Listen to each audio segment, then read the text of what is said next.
ताज़ा खबरों के लिए कोणार्क न्यूज़ को सब्सक्राइब करें और बेल आइकन ज़रूर दबाएं। कोणार्क, अपना शहर अपनी बात। जी, जानना चाहेंगे आज जिस प्रकार से जो नेताओं की बैठक हुई है महापौर के साथ, आयुक्त के साथ, तो किस तरीके के निर्णय लिए गए, किस तरीके का विचार विमर्श किया गया?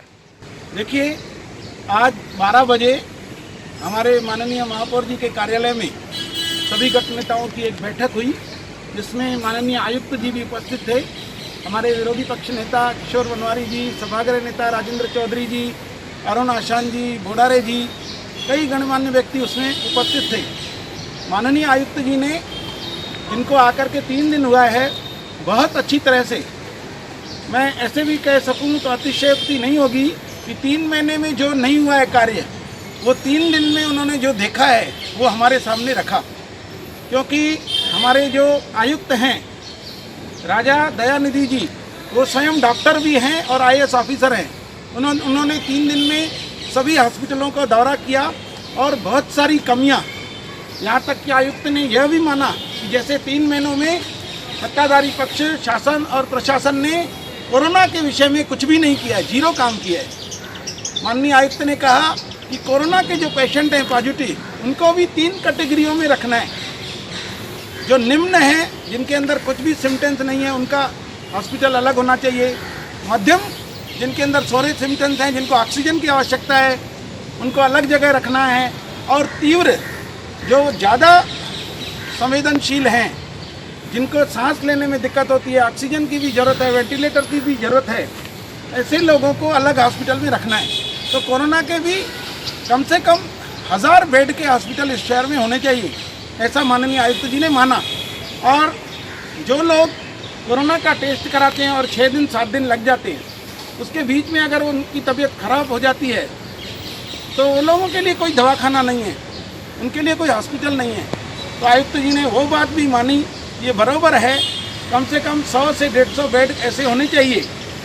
जो लोग कोरोना के संशयित पेशेंट हैं, जिनमें संशय है और उनकी टेस्ट के लिए भेजा हुआ है, जिनकी ऑक्सीजन गिर रही है, उनको भी एक प्रकार से उपचार मिलना चाहिए। अगर उनको 6 दिन तक ऑक्सीजन नहीं मिलती है तो ज़्यादा बीमार हो जाते हैं। और जो मैं बार बार बात हर एक आयुक्त से रिपीट करता हूँ कि जो भी पेशेंट जिन्होंने टेस्ट कराई है, रिपोर्ट आने तक परेशान होते हैं, उनके लिए हॉस्पिटल होना चाहिए। तो आयुक्त जी ने बोला कि मैं 7 दिन के अंदर अंदर ये पूरी व्यवस्था खड़ी करूँगा। आयुक्त जी का जो व्यवहार था, जो बताने का तरीका था, इतना अच्छा था कि सभी गट नेता और हमारे महापौर सभी उनसे प्रभावित हुए। उन्होंने बहुत अच्छी तरह से एक रचना तैयार की है।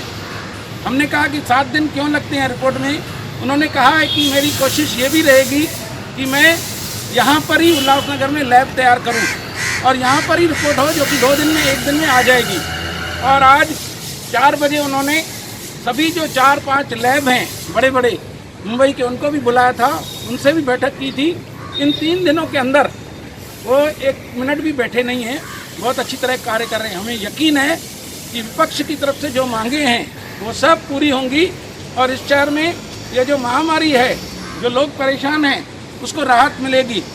साथ ही साथ एक विषय निकला कि जब तक ये व्यवस्था खड़ी की जाए तब तक 7 दिन का लॉकडाउन किया जाए। तो वहाँ पर कई लोगों ने लॉकडाउन का पक्ष रखा, लेकिन मैंने भारतीय जनता पार्टी की तरफ से और किशोर वनवारी जी ने सिर्फ व्यापारियों को परेशान करना कि दुकानें बंद करो। दुकानें बंद होने से क्या होता है कि लोग बाज़ारों में ज़्यादा घूमते हैं और ज़्यादा परेशानी बढ़ती है। तो लॉकडाउन कोई समाधान नहीं है। हमारी जो व्यवस्थाओं में कमी है, हमारी जो हॉस्पिटलों में कमी है, उनको पूरा करना चाहिए। तो माननीय आयुक्त ने भी ये बात मानी कि लॉकडाउन करना इतना सरल नहीं है। अगर हम अचानक ऐसे लॉकडाउन कर देंगे तो गरीब ऑटो रिक्शा वाले, गरीब हाथ गाड़ी वाले, डेली कमाने वाले, जो रोज़ कमाते हैं, रोज़ खाते हैं, जो दूसरे कामगार हैं, उन लोगों का क्या होगा? जैसे 2 महीने 2.5 महीने लॉकडाउन हुआ तो हमने उनको खाना घर घर पहुंचाया, फूड के पैकेट, तो फिर से वो व्यवस्थाएं करनी पड़ेगी। फिर कम्युनिटी किचन महानगर पालिका को चालू करना पड़ेगा। तो माननीय आयुक्त ने कहा कि मैं विचार करूँगा। हमने आयुक्त के ऊपर छोड़ा है। आयुक्त बहुत अच्छे जानकार हैं, टेक्निकल आदमी हैं, डॉक्टर भी हैं। अगर उन्हें लग रहा है कि लॉकडाउन से इस शहर में कुछ फ़ायदा होगा तो भले लॉकडाउन करें, लेकिन हमने मांग की है कि दुकानें सुबह 8 से शाम को 8 तक, रात को 8 तक खुलनी चाहिए। उसके पीछे हमने तर्क भी दिया है कि जो दुकानें 5 बजे तक खुलती हैं तो महिलाएं 2 बजे तक घर में खाना वगैरह काम करके 3 बजे तक फ्री होती हैं और भागदौड़ में 3 से 5 तक बाजार जाना पड़ता है, जिससे भीड़ बढ़ती है। लेकिन अगर दुकानें 8 बजे तक खुलेंगी तो बहुत सरलतापूर्वक लोग अपना कार्य कर सकेंगे, जिससे सोशल डिस्टेंसिंग होगा, लोग मास्क पहन के जाएंगे और बाज़ारों में भीड़ भी कम होगी। फिर भी हमने आयुक्त के ऊपर छोड़ा है। आयुक्त ने कहा है कि 2-3 दिन के अंदर मैं खुद ही विश्लेषण करूंगा कि क्या करना चाहिए, क्या न करना चाहिए। हाल फिलहाल जो 1 तारीख से अफवाहें शहर में फैल रही थी, 1 तारीख से 7 तारीख तक लॉकडाउन होगा, वो नहीं है। सभी लोग दुकानें खोल सकते हैं। अभी इस वक्त 5:30 बजे हैं शाम के, अभी तक आयुक्त महोदय का कोई आदेश नहीं आया है और उन्होंने कोई लॉकडाउन के विषय में आदेश नहीं निकाला है। जब तक माननीय कलेक्टर साहब, माननीय आयुक्त उल्लासनगर महानगर पालिका या महाराष्ट्र शासन की तरफ से कोई भी आदेश नहीं आएगा दुकानों के विषय में, तब तक दुकानें P1 P2 के हिसाब से सुबह 9 बजे से 5 बजे तक खुलेंगी।